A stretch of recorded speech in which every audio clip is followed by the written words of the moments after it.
sou Rodrigo Hong.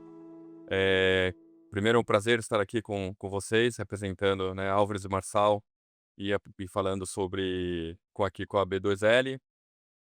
Quando a gente recebeu, né, acho que esse desafio de falar sobre o patrimônio de Ítaca, eu fui entender o que que era Ítaca, né, no final, né, e dentro da Odisseia, né, é a ilha, que no fundo ele quer significar o fim, né. Então quando eu faço um pouco do paradoxo aqui com nossa temática, né, dentro do jurídico, a gente quer mostrar qual que é o fim do jurídico, né, somente sobre uma ótica de departamento jurídico.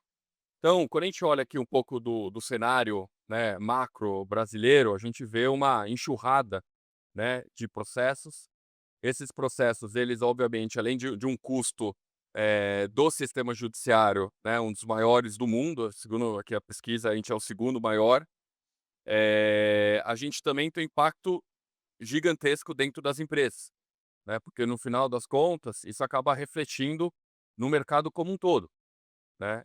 Quando eu olho aqui, por exemplo, um outro detalhamento, sobre a justiça trabalhista, a gente está falando de um estoque aqui de 12 milhões, né, os valores pagos em 2025, cerca de 51 bi de reais, né. De novo, esse valor todo, ele acaba impactando muito os resultados, das empresas. E aí as empresas têm que tomar uma série de iniciativas, ações, para reduzir esse impacto, que todo a justiça, né, brasileira acaba gerando aqui para as empresas.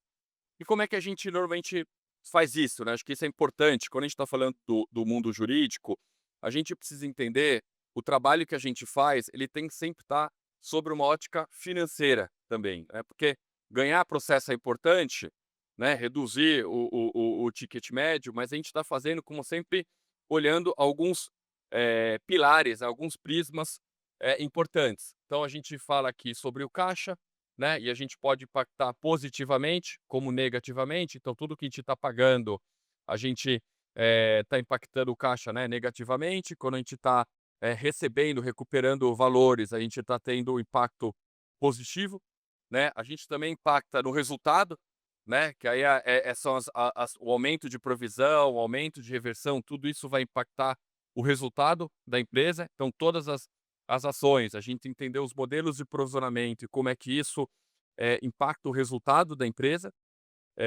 E aí depois a Paula vai falar um pouco mais de como é que do caso do case da AXA aqui, como é que isso impactou, né, e impacta o resultado, e ele vai muito mais do que simplesmente um resultado no DRE, né. Ele impacta aqui o patrimônio líquido, o risco, o custo de capital, né, então quanto maior é o seu passivo para você captar dinheiro, isso te torna mais caro, né, e além de um risco de imagem, de reputação, gigantesco, que também valoriza ou desvaloriza o preço, né, da ação na bolsa, né. Então, esses vetores, acho que é importante deixar claro, e para a gente entender nossas iniciativas, né, dentro do departamento jurídico e do escritório, eles devem sempre estar refletindo, né, ou um ou mais desses vetores do jurídico no resultado, tá.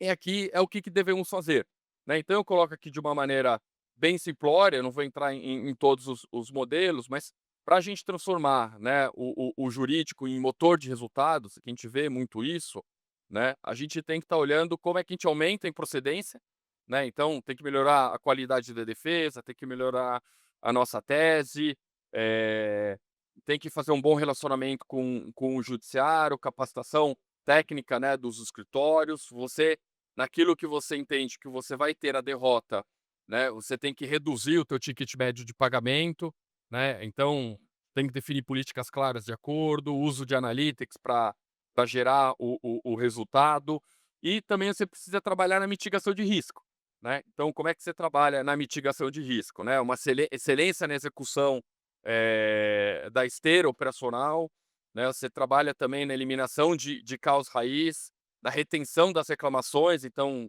tudo aquilo que passa, né, pelo seu canal de atendimento, pelo Procon, você deveria tratar para evitar a judicialização. E a gente tem visto aqui vários casos também no mercado de falha também da parte de compliance, né. Então um compliance robusto, um processo de governança, ele vai ser importante para mitigar, o risco dentro da empresa. Então quando a gente olha sempre sobre esse prisma, e eu acho que o grande desafio aqui, né, dos departamentos jurídicos, é saber fazer esse equilíbrio, né, porque a gente sempre trabalha dentro de uma limitação de orçamento, né, seja de pessoas, seja de orçamento de tecnologia, seja, de honorários, né. Então fazer todo esse equilíbrio, eu acho que é o grande desafio do head de departamento jurídico. Porque quando a gente olha sempre sobre esse ponto de vista, para mim é o investimento, né. Então ter pessoas capacitadas é investimento. Pagar honorários bons e adequados são investimentos, né. Investir, né, colocar tecnologia de ponta é investimento. E o investimento tem que sempre trazer um resultado nisso daqui, né, nos 5 vetores aqui que a gente colocou de impacto, no jurídico, tá. Então quando a gente olha aqui sobre a discussão aqui do grupo, né, a gente trouxe, eu quis trazer aqui 2 cases interessantes, né, cada um com a sua experiência, né, a Paula vai falar do case de energia, acho que isso é super interessante ver como é que o tamanho de um passivo, pode impactar, né, o valor da companhia, e depois o Paulo, né, do Mercado Livre, ele vai contar um case de como é que ele, né, dentro de uma área consultiva e não entra na parte, de contencioso, contribui para o resultado da empresa, tá bom? Então queria chamar aqui a Paula para contar o case. Obrigado, Paula. Tá ligados? Bom, gente, primeiro eu queria agradecer a presença de todos, tá? Eu vou falar aqui, foi muito interessante os pontos que o Rodrigo trouxe, porque ele trouxe exatamente os vetores, né, de potencial que um passivo legado, um passivo histórico pode proporcionar, se bem gerido, né, sob o ponto de vista jurídico, financeiro, né, com um olhar mesmo focado estratégico, pode trazer para uma companhia, né? A Axia, né, então eu vou antes de começar, eu vou dar uma explicação de 2 minutinhos do que é. A Axia, ela antiga Eletrobras, ela tinha vários e tem ainda alguns passivos históricos legados, né, relacionados às construções de nossos grandes reservatórios, usinas. O empréstimo compulsório foi um tributo cobrado entre a década de 60 e 93, ou seja, muitos anos atrás, né, justamente para financiar o setor elétrico. Então a Axia, antiga Eletrobras, como braço do governo, recebia esses valores através da conta de luz para financiar. Então, Itaipu Nacional foi financiado com recursos de empréstimo compulsório, as nucleares, diversas usinas, né, com os grandes reservatórios foram financiadas com recursos de empréstimo compulsório. E a gente tinha um prazo, né, foram cobradas em diferentes fases, a segunda fase foi dos consumidores eletrointensivos, né, então essa segunda fase a gente tinha 20 anos para devolver, e a gente devolveu esse tributo através de emissão de ações, que a gente chamava preferenciais C, tá. O problema é que durante esse período, tanto de recolhimento quanto de pagamento, né, pra período de carência da devolução do empréstimo compulsório, aconteceu expurgos inflacionários e os consumidores, principalmente os eletrointensivos, ingressaram com as ações, principalmente entre 2009 e 2010, para cobrar a diferença da atualização monetária sobre o principal questionando a forma de devolução desse recurso pela empresa. Com isso, existia também rubricas reflexas, como juros remuneratórios, juros de mora, e isso lá no começo, quando começou essa discussão em 2013, era 1,3 bi, né, de reais que a empresa mensurava. Após isso, esse contencioso foi subindo exponencialmente, né, a gente chegou aí, às vésperas da privatização, a gente tinha um on balance de 26 bilhões, para lá desse on balance, os contribuintes, né, os autores das ações cobravam cerca de 50 bi a mais do que os 25, então a gente de fato tinha quase 75 bilhões de risco na carteira. Era 300, 400 milhões só de atualização monetária por trimestre, então se nada acontecesse, tudo desse certo para a gente aumentava 400 milhões por trimestre. Era uma carteira então assim, por mais esforço, né, que a equipe da época estatal fazia, era muito difícil de controlar. Com isso, os investidores olhavam para um passivo desse tamanho, era o maior passivo da companhia, uma empresa de bilhões de reais, era o maior passivo da companhia, ele equivalia a mais ou menos 60, 70% do nosso passivo. Pra vocês terem uma noção de como é que era o tamanho desse contencioso. E a empresa, tinha muito problema, porque os investidores, além de precificar os 26 bi que já saía lá no passivo, né, que era um balance, eles não sabiam precificar. Então, quando o investidor não sabe precificar, o que que ele faz? Ele superavalia, né. Então, além de descontar os 26 bi, eles descontavam 20 bi da companhia de valor de mercado, por conta de empréstimo compulsório. Só empréstimo compulsório, então, tirava quase 40 bi de valor de mercado da companhia, tá. Pra lá disso, a gente tinha eles consideravam isso como passivo, né, de fato, embora se fosse uma contingência, eles tratavam como passivo, isso contribuía para o aumento da alavancagem da companhia. Então a companhia estava sempre super alavancada, com isso, os reflexos que o Rodrigo falou, custo de capital elevado, né, a avaliação das agências de risco sempre com olhar para essa demanda. Eu fui RI durante 10 anos da AXA, né, de 2003 até um pouquinho depois da privatização, quando foi criada essa diretoria de empréstimo compulsório e eu passei a assumir, e não tinha uma reunião de investidor, todas as reuniões, 50% do tempo era para tratar desse assunto. Tamanho era a preocupação do investidor. Então, quando aconteceu a privatização, a empresa adequadamente, não era só, óbvio, o tema que era relevante, mas tinha alguns quick wins que a empresa precisava endereçar, e sem dúvida nenhuma, o empréstimo compulsório era um deles. O que que a empresa resolveu fazer, né? Então ela resolveu criar uma diretoria, aqui eu estou mostrando, mas eu vou falar adiante o que que a gente fez de trabalho, mas a gente conseguiu ao longo desses 3 anos, reduzir substancialmente o passivo, então a gente saiu de 26 bilhões para a redução de quase 11 bi, apesar da atualização monetária no período, que foi de 2,9, ou seja, 3 bilhões de reais, senão a gente estaria muito abaixo, mas se não fosse esse tratamento, a gente teria tido mais que o dobro, né, dessa atualização. Então a gente já teria nas casas de 40 bi certamente de on balance. Para lá disso, reduzimos, liberamos garantias, eu vou falar também um pouco sobre isso, que estavam depositadas para garantir, para a gente continuar discutindo empréstimo compulsório. A gente eliminou o risco de off-balance, né, ao fazer acordos e fazer um projeto para diminuir esse passivo, a gente conseguiu também eliminar o off-balance sem pagamento, né, então a gente eliminou riscos que estavam contabilizados sem pagamento.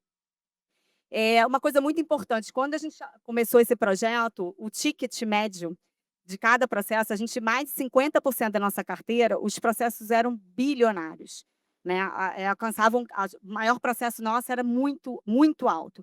Então, quando você vê uma carteira que o ticket médio é muito alto, o potencial impacto em caso de perda, ele é muito elevado, né. Isso dificultava sobre a visão da companhia, algumas coisas. Como que a companhia ia alocar o capital dela, destinar a dividendos, sem saber quanto ia exatamente pagar, em que momento, era muito difícil, porque se você perdesse um processo, você estava tendo que pagar 2 bilhões, 1,5 bilhão, de uma hora para outra, de um dia para o outro, os pagamentos muito desordenados. Aqui, quando a gente vê entre 19 e 20 essa queda, não é por causa de redução, por êxito, não, é redução por causa de aceleração dos pagamentos, muitos pagamentos, então era uma saída de capital, muito grande da companhia e sem previsibilidade. E isso para a empresa, para alocar capital, além do custo de captação ficar mais elevado pela percepção de risco, gerava também para a empresa a dificuldade de se programar em termos de quanto eu preciso captar, quando eu preciso captar, quando que vai ter essa saída de caixa. A gente errava muito na previsibilidade de condenações, não tinha como prever quando que o juiz ia decidir sobre aqueles processos. Quando que a gente começou então a virada? A companhia criou, logo depois da privatização, uma diretoria dedicada, que é essa diretoria de empréstimo compulsório e redução de passivo, para cuidar especificamente de empréstimo compulsório, tamanho era o valor que ela via, nesse contencioso, né, que até então era tratado como mera gestão de carteira de contencioso e, na verdade, ela passou a ter uma visão integrada, né.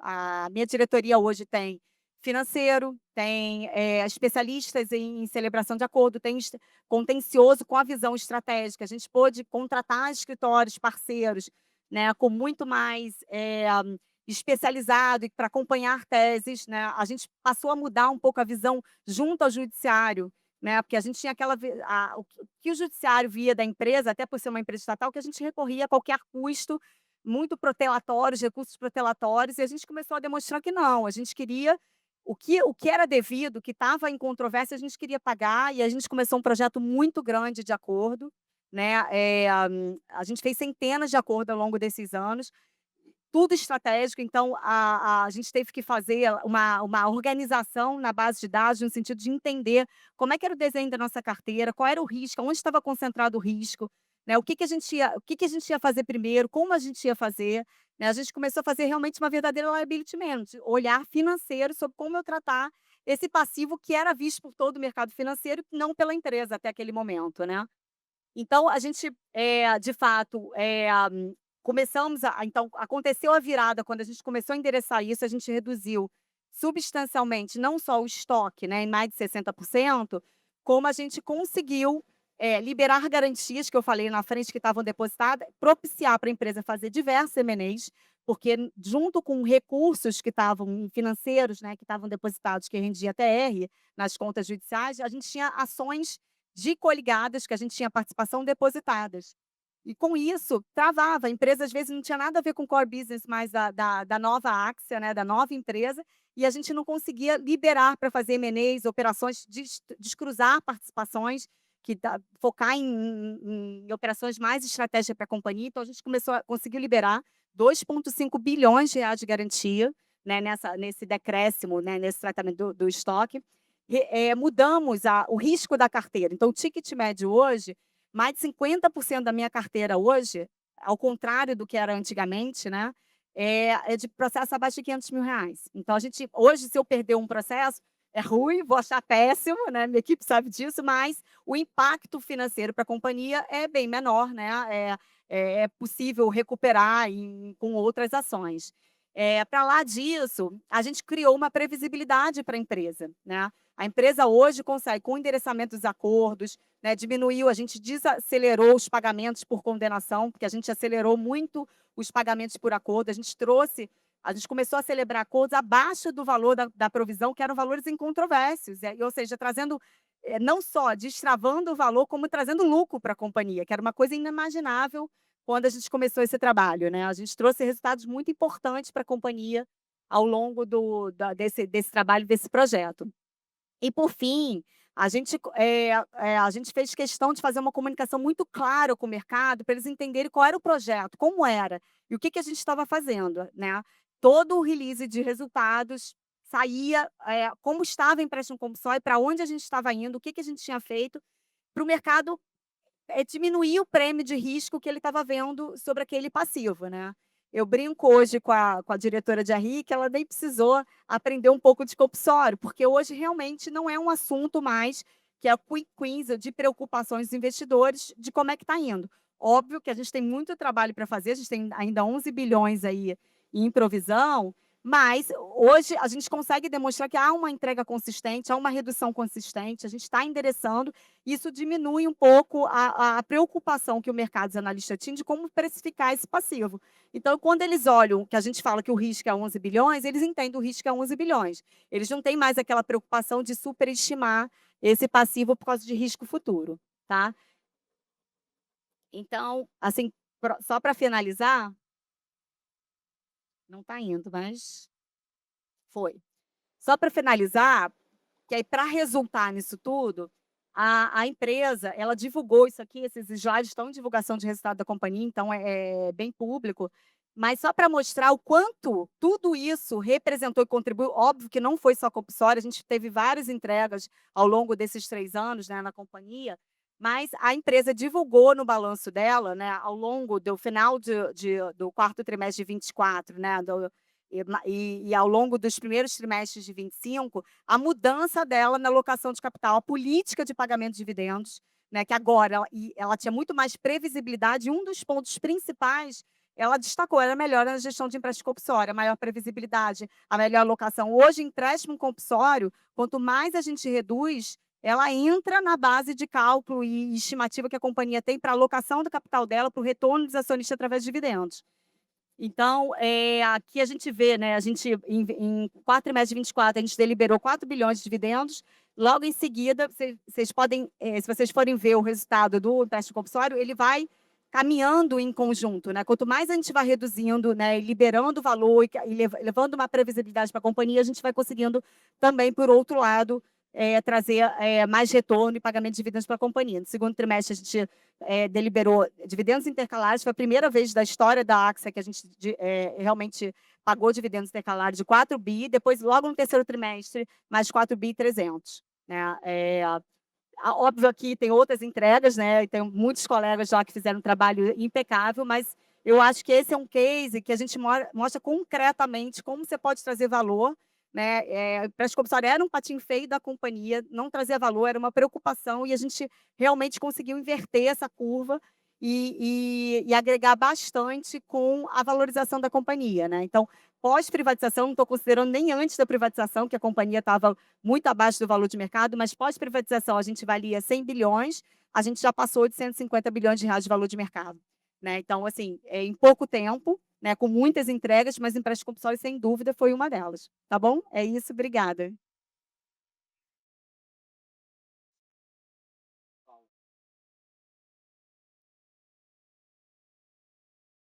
Primeiro, agradecer a todo mundo, é uma honra estar aqui, lugar paradisíaco, no meio desse conclave de executivos jurídicos, não é todo dia que isso acontece, então obrigado. Dar um pouquinho do contexto do Mercado Livre. Bem, eu cuido da parte jurídica relacionada ao braço logístico do Mercado Livre, o Mercado Envios. Então toda vez que vocês virem uma van amarela, um avião amarelo por aí, lembre-se dessa apresentação.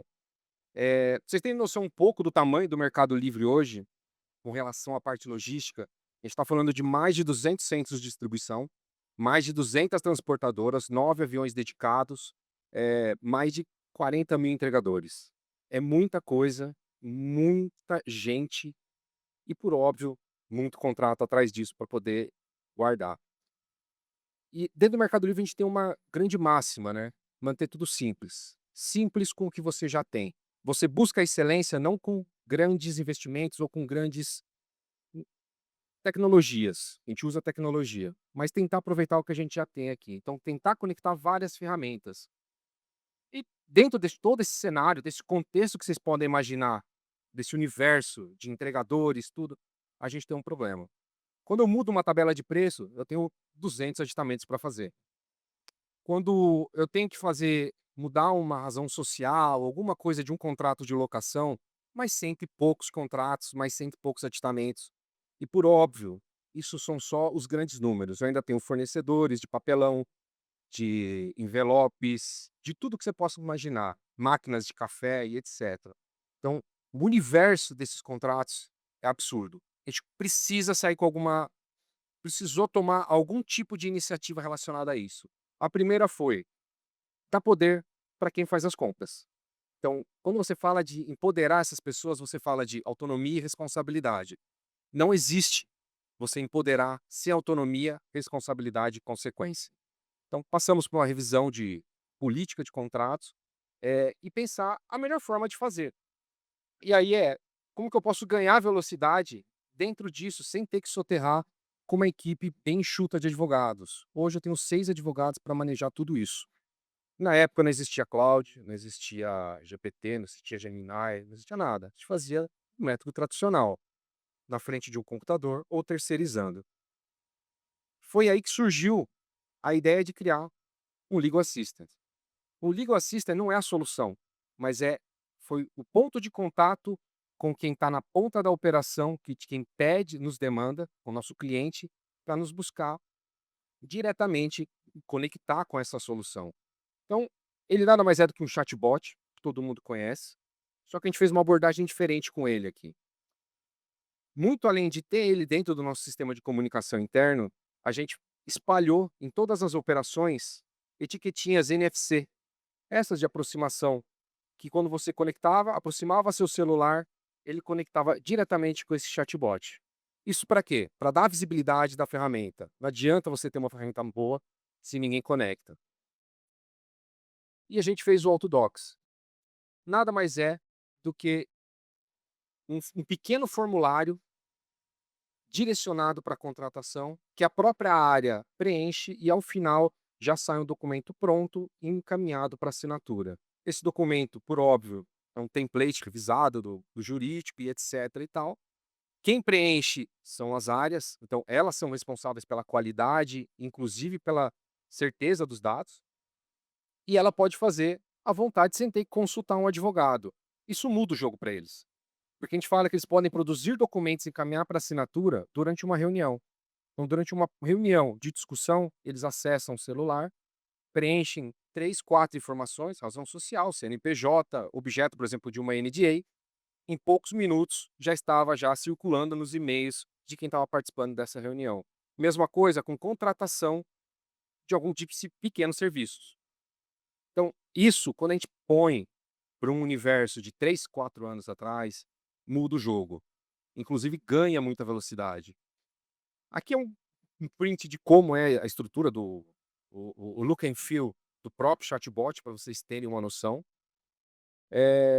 Tinha um vídeo que não funcionou, mas enfim. Oi? Essa estrutura, quando a gente faz, será que vai funcionar o vídeo? Não. Enfim, a gente conseguiu mensurar isso, para poder justificar do porquê que eu estou empoderando o meu negócio. Então imagina num cenário onde eu tinha que terceirizar a geração de 6.400 documentos aproximadamente nos últimos 2 anos. O quanto de honorários isso ia me gerar? Numa conta bem grossa que a gente fez aqui, considerando R$ 600 por hora, eu não sei se alguém consegue contratar isso, mas considerando R$ 600 por hora, a gente chegou numa economia de 1.900.000. Isso somente com uma iniciativa. Uma iniciativa com ferramentas que já eram existentes no Mercado Livre, ou seja, teve custo de setup zero praticamente. A gente utilizou ferramentas já existentes, que era o quê? Um assinador eletrônico, todo mundo tem isso hoje, e-mail e um chatbot que a gente conseguiu fazer nós mesmos. E mais do que isso, a gente ganhou velocidade. Velocidade assumindo riscos controlados.